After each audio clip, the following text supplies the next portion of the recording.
Bali, may repair na naman tayong welding machine.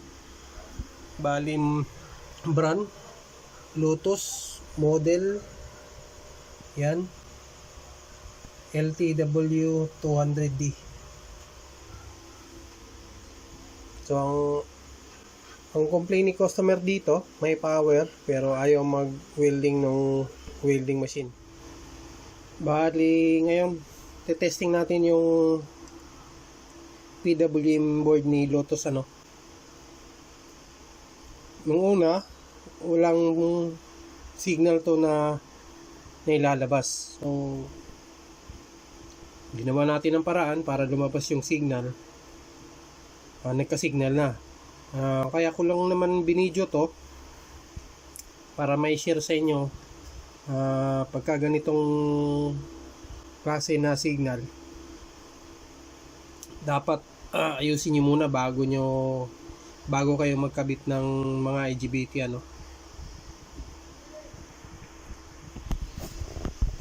On natin yung tester para makita natin yung ilang volts yung supply natin. So nakakabit na yung natin, supply dyan. So on ko yung natin, power supply. Tapos yan yung voltahe natin, 11.2. So abutin na natin ng 12 volts. Yan. Kahit naman doon sa oscilloscope, pag binabaan natin, may makikita naman tayong voltahe niyan. So okay lang din, sagad lang natin ng 12 volts lang yan. Para bali dito sa oscilloscope, patayin ko muna yung ilaw. O patayin ko muna, yan. So on natin ulit. Ayan. Kung napapansin nyo, may signal naman. Kaso nga lang, masyadong pangit yung signal eh. Kung napapansin nyo yung dito, yung taas at saka yung baba, pati yung gitna, masyadong magalaw. Okay naman yung signal, wala namang problema eh. Ito lang, masyadong magalaw. Masyadong maraming noise. So kailangan nating tanggalin yan. Kasi pagka ganito, pag kinabit nyo yun sa board at nagkabit kayo ng mga IGBT, madaling masira yung mga IGBT pagka ganito mga signal. Bali yan yung natin, reference natin is yan, naglalaro. Pati yung supply natin dyan, naglalaro din. Pero supply natin dito, supply natin sa tester, tingnan nyo, hindi magalaw. Pero dyan, magalaw. Kasi yung supply naman dito, yung voltahe naman dito is voltahe dito sa dito sa taas natin. Yan. Yung voltahe niyan dito. So gamit tayo ng 10 volts per division. So 12 yan. So 10 volts dito. So 10 5 volts per division. So 5, 10, so 12 hanggang dito.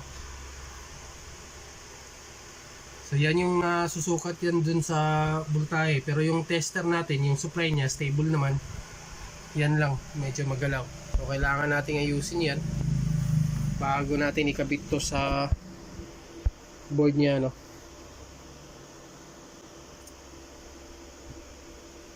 So isang paraan yan para maayos. Kung hindi mahanap dito sa mga pyesa, palitan nyo ng PWM board, PWM na parts. So may hinanda na ako, ipapalit lang natin to. Bali yung parts niyan is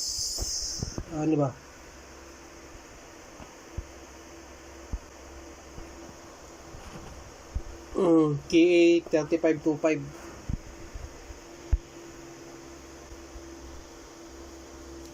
Bali-post ko lang yung video, kakabit lang ako ng bagong ano, PWM. Bali, balik tayo dito, ano. Naikabit na natin yung PWM. Tapos ko na rin magpalit ng IC. Saan ba yung IC na yun? So ito yung luma. Palit na tayo ng bago niyan. Tapos ito yung dito sa ano, sa likod. Bali yung konting kulay itim, yan kung ganyan. Bali ano lang yan, varnish lang yan na konting nasunog sa sobrang ano, sa pagtanggal natin dito. Tsaka dyan, no, palitin tayo ng dalawang IGBT. Tapos testing natin panda rin kung magkakaroon na ba ng output voltage to. Yung extension naka-on na, so on na rin natin to.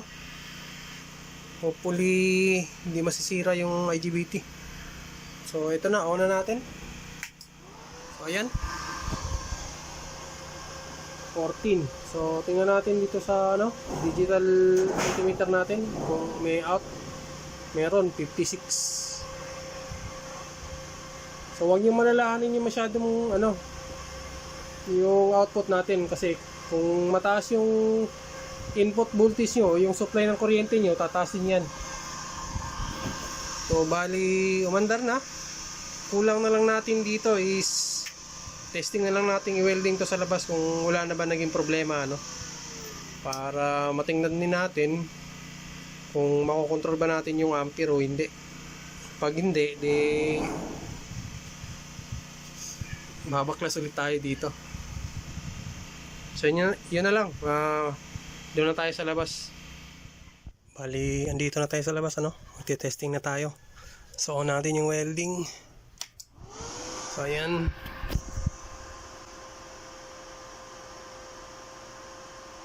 try muna natin ano, kung makokontrol ba natin yung arc.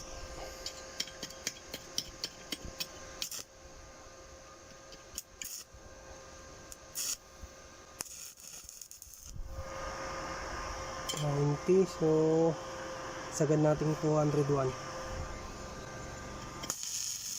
So nakokontrol naman. Inahan natin ng 49. So nakokontrol natin. Welding tayo ng 100. Pwede na siguro to. Yan, full wheel tayo 100 po.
Bali yan, sinarado ko na si Lotus ano, LTW 200D ang model.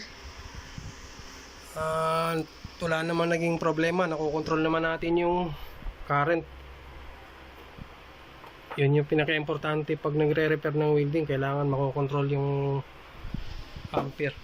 At saka pinupole weld natin para malaman natin kung during sa pag full weld natin may makikita ba tayong problema sa welding o wala na.